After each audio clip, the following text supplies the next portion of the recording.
안녕하세요. 혼자 공부하는 자바스크립트 29강입니다.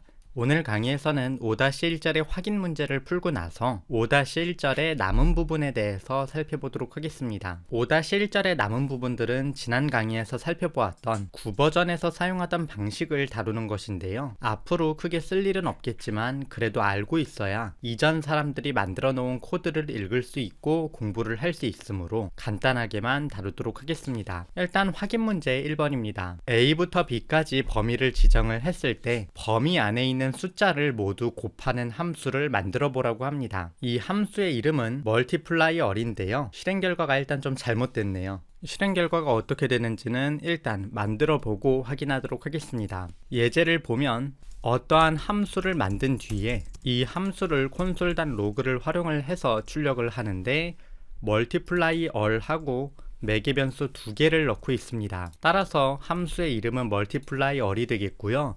매개 변수는 2개를 받게 될 것입니다. 이 2개는 A부터 B까지를 곱하는 것이기 때문에 하나는 start, 하나는 end라는 이름을 지정을 해보도록 하겠습니다. 범위 안에 숫자를 모두 곱하는 함수는 이전에 반복문에서도 예제로 다루었는데요. 어떠한 변수 하나를 1로 초기화를 한 다음에 for 반복문을 활용을 해서 i를 start 부분부터 end 부분까지 더해주면 됩니다. 그리고 이렇게 나오는 i를 아웃풋에다가 곱해주기만 하면 아웃풋에 범위 안에 숫자의 곱이 나오게 되고요. 최종적으로 이 녀석을 출력을 해보게 되면 우리가 원하는 결과가 나올 것입니다. 리턴을 사용을 해서 아웃풋을 리턴을 하면 이 녀석을 콘솔.log로 출력을 해서 결과가 나올 것입니다. 이 코드를 실행해 보도록 하겠는데요. 코드를 실행하게 되면 지금 화면처럼 1부터 2까지 곱한, 즉 2가 나오고, 두 번째는 1부터 2 곱하기 3을 곱한 6이 결과로 나오게 됩니다. 그럼 이어서 2번을 살펴보도록 할 텐데요.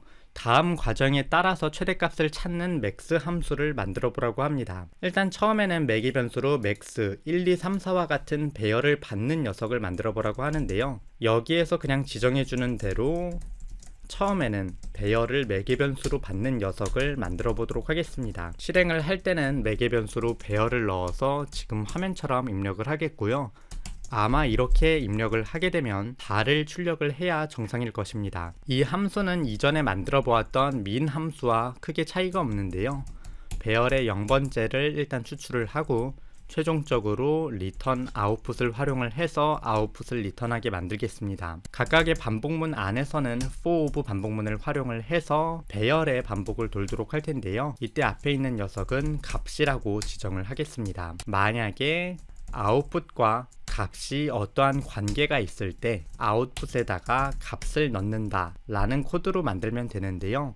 최대값을 찾고 있기 때문에 현재 들어온 값이 더 클 때 아웃풋에다가 값을 넣어주면 될 것입니다. 이와 관련된 내용은 이전에 min 함수를 살펴볼 때와 큰 차이가 없기 때문에 추가적인 설명은 하지 않도록 하겠습니다. 코드를 저장을 하고 상콤하게 실행을 해보게 되면 지금 화면처럼 최대값인 4를 찾아줍니다. 이어서 매개 변수로 1, 2, 3, 4와 같은 숫자를 배열로 받는 max 함수를 만들어 보라고 합니다. 일단 이 녀석은 복사를 해서 아래쪽에다가 놓은 다음에 주석 처리를 쭉 해주도록 하겠고요. 매개 변수로 숫자를 배열이 아닌 그냥 이렇게 입력하는 형태로 만들어 보겠습니다. 이렇게 입력을 하기 위해서 변경해야 될 것은 그냥 점점점 배열로만 만들어 주시면 됩니다. 이렇게 입력을 하게 되면 이 입력으로 들어온 녀석들이 자동으로 배열로 만들어져서 들어옵니다. 코드를 복사해서 한 번 더 실행을 해보도록 할 텐데요. 코드를 실행을 하면 이전과 마찬가지로 최대값을 구해줍니다.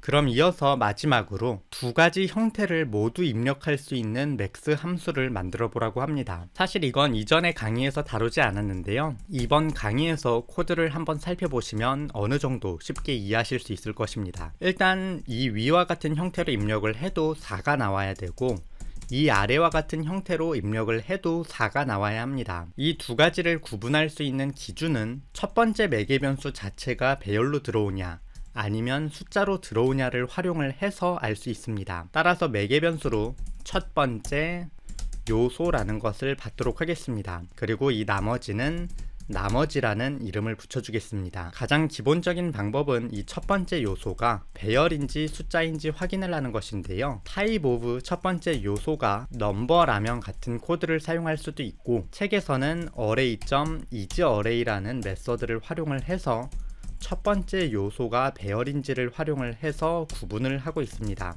가장 간단하게는 이렇게 구분을 해서 이전에 활용했던 내용을 그대로 입력을 해주시면 됩니다. 일단 첫 번째가 배열의 요소라면 이 아래 입력했던 녀석 그대로 가면 될 것입니다. 그래서 한번 이 녀석을 긁어와 보도록 하겠습니다. 긁어와서 붙이게 되면 지금 화면처럼 되는데요. 이 첫 번째 요소 자체가 배열이기 때문에 첫 번째 요소의 빵번째 그리고 첫 번째 요소로 반복을 돌리게 만들면 될 것입니다. 이어서 두 번째의 경우는 첫 번째 요소도 숫자고 나머지는 숫자의 배열로 들어오게 될 것입니다. 예를 들어서 현재 1, 2, 3, 4와 같이 호출을 하게 되면 첫 번째 요소는 이 1이라는 숫자가 될 것이고요. 나머지라는 배열에는 2, 3, 4가 배열로 들어올 것입니다.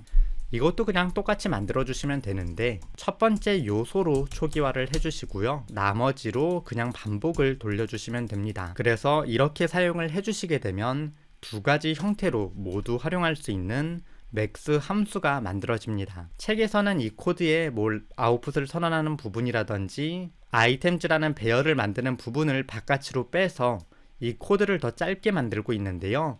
그냥 이 정도로 만드셔도 큰 문제는 없다라고 생각을 합니다. 그러면 한번 복사를 해서 실행을 해보겠습니다.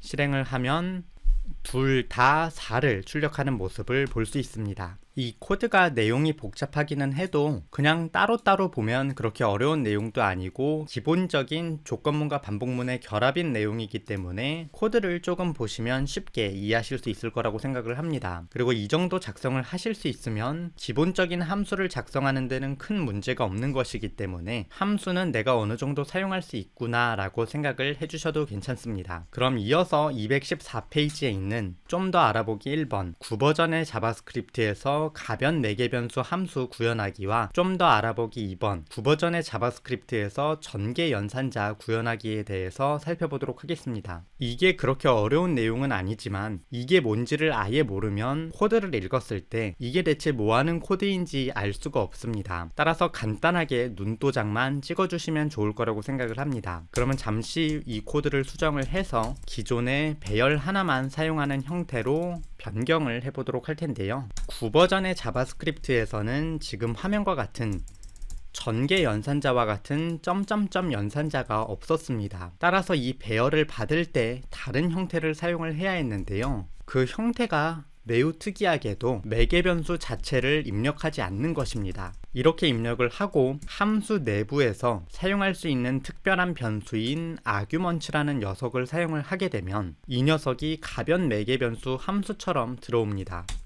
한번 이 녀석이 어떻게 되는지 아규먼츠라는 녀석을 출력을 해보도록 할 텐데요. 참고적으로 이 아규먼츠라는 녀석은 함수 내부에서만 사용할 수 있기 때문에 이 외부에서는 사용할 수가 없습니다. 그래서 한번 이 녀석을 출력하는 형태로 코드를 수정을 하게 되면 코드를 실행을 했을 때 지금 화면처럼 아규먼츠라는 특이한 녀석이 들어오고 마치 배열처럼 생겨서 0, 1, 2, 3번째에 1, 2, 3, 4라는 값이 들어오는 모습을 볼 수 있습니다. 그런데 특이하게도 이 배열에 우리가 넣지 않은 요소들이 몇 개 포함되어 있는 모습을 볼 수 있습니다. 따라서 단순한 for-in 반복문 같은 걸로 반복을 돌리게 되면 이 아규먼츠는 문제가 발생합니다. 따라서 이 녀석은 기존의 for 반복문으로 반복을 돌려주셔야 되고요. 이 반복을 돌릴 때 arguments.length라는 형태를 사용을 해서 반복을 돌려줘야 됩니다. 그래서 코드를 조금 수정을 해보게 되면 지금 화면과 같이 수정을 할 수 있는데요. 크게 변화된 내용은 없고 기존의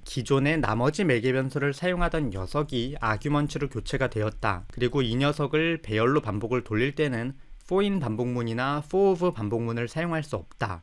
따라서 지금 이와 같은 고전적인 for 반복문의 형태로 돌려야 된다만 기억을 해주시면 크게 문제가 없으실 거라고 생각을 합니다. 참고적으로 이 코드가 현대 자바스크립트에서는 잘 안 쓰이는 코드이기 때문에 그냥 코드를 나중에 보시다가 arguments라는 녀석이 사용이 되었다면 이 녀석은 나머지 매개변수를 활용하고 있는 코드구나 라고만 떠올리실 수 있으면 충분할 것이라고 생각을 합니다. 그래서 이렇게 아규먼츠라는 녀석을 활용을 하면 똑같은 결과가 나오는 것을 볼 수 있습니다. 그럼 이어서 9버전의 자바스크립트에서 전개 연산자를 구현하는 방법에 대해서 살펴볼 텐데요. 일단 코드를 이전 상태로 돌리도록 하겠습니다. 우리가 전개 연산자라는 녀석은 어떠한 배열이 있을 때 이 배열을 점점점을 찍고 분해를 해서 전달하는 녀석이었습니다. 이렇게 전달을 하게 되면 이 인풋이라는 녀석이 배열이지만 이게 하나하나가 분해가 되어서 1, 2, 3, 4 같은 형태로 코드가 전달이 되는데요.